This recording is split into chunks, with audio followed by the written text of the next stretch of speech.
what am I looking at here? I'm looking at a Beetle. What year is this 1956 oval window Beetle, original polar silver car, so it's an original factory color. No kidding, that's an original color. This is an original color. Interior originally was black, converted it over to the burnt orange, but that's also an original color.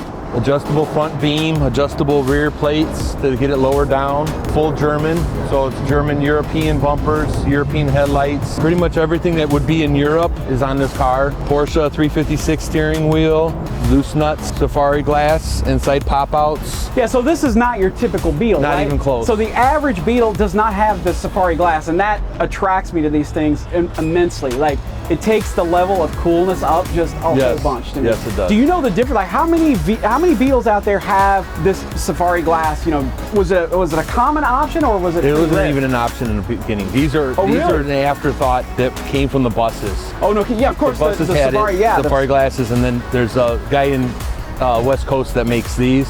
Right. And they're all custom made for the Beetles, and you can get them in the rears or the sides. Yeah, I mean, it's a super cool feature. And of course, the rack on top. Rack on top with all the old vintage luggage and your vintage cooler and stuff, just to give it the rest of the historic look to it of how it was.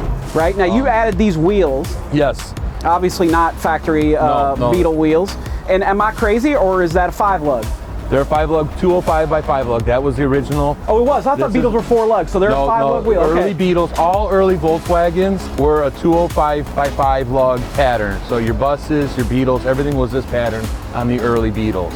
After the 70s is when they went to a 4-lug. Oh, no kidding. Yeah, and that's actually, it's a very wide pattern. Yes, yes. Yeah. It's actually one of the widest factory patterns you can get. Love the yellow lights. Yes. Very sort of Euro. Yes. Love the single driving light. Now tell me about the badge. That's the original Wolfsburg badge. That's the Wolfsburg badge. That's okay, the and then that's a post-war Wolfsburg badge. They call it the COG. Gotcha. That would have been in the late 40s, early 50s. Who did your pinstriping? So I have a good friend, Jody Clark, in Crown Point, Indiana, that does all our pinstriping on all my cars. He's a very old school. Right, that's what I was going to call it. Very old school look. He has that old school look, and it's all freehand, and he's a very meticulous, probably one of the best pinstripers that I know, and everything he touches, he's done a bunch of my cars. I just love his work. This one we did kind of moderate. I didn't want to go overboard on it, so I just wanted it very, light, tastefully done.